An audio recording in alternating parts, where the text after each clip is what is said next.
একটা ছোট্ট ছেলে আর তার প্রিয় দাদুর গল্প, যেখানে ভালোবাসা, স্মৃতি আর বিদায়ের এক অপূর্ব ছোঁয়া লুকিয়ে আছে। গ্রামের কুড়ে ঘরে এক কোণে বাস করতেন এক বৃদ্ধ মানুষ, যার জীবনের আলো হয়ে এসেছিল তার নাতি রাজু। এই গল্পটি শুধু একটি পরিবারের নয়, এটা আমাদের সকলের গল্প, এক সম্পর্ক যা সময়ের সীমানা পেরিয়ে হৃদয়ে বেঁচে থাকে। এই গল্পটি শুনলে হয়তো আপনারও মনে পড়ে যাবে সেই প্রিয় মুখটা, যিনি আজ নেই কিন্তু সব সময় আছেন।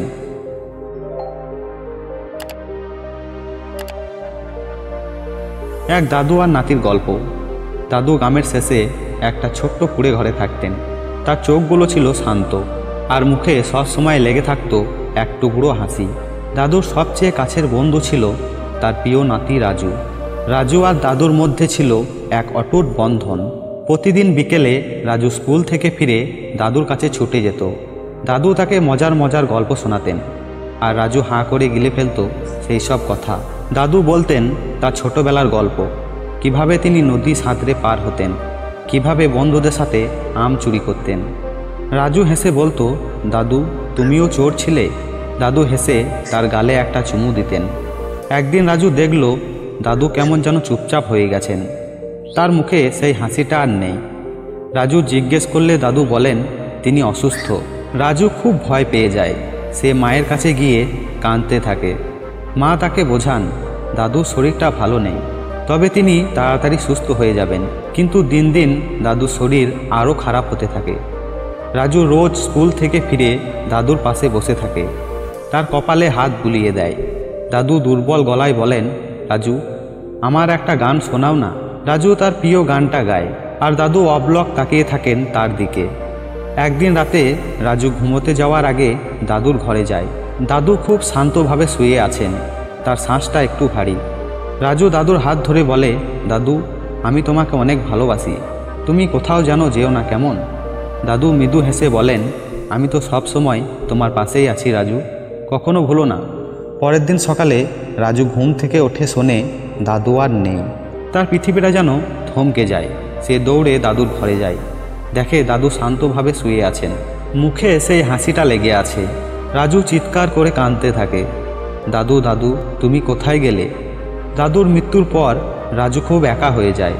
সে আর আগের মতো হাসে না, খেলে না, শুধু দাদুর কথা মনে করে চোখে জল ফেলে।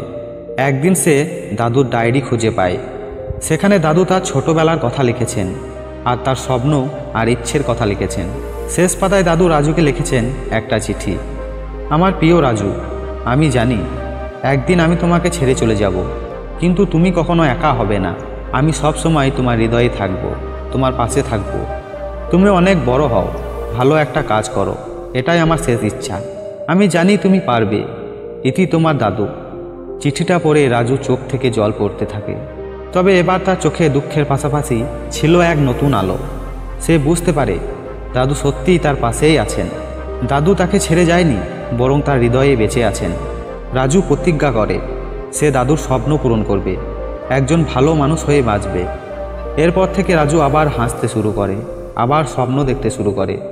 সে দাদুর কথা কখনো ভোলে না, সব সময় তার দেখানো পথে চলার চেষ্টা করে। রাজু জানে দাদু সব সময় তার সঙ্গেই আছেন। রাজু চোখে আজ আর শুধু অশ্রু নেই, আছে সাহস, আছে স্বপ্ন, আর আছে তার দাদুর আশীর্বাদ। কারণ কিছু মানুষ চলে গিয়েও থেকে যান হৃদয়ের গভীরে, প্রতিটি নিঃশ্বাসে।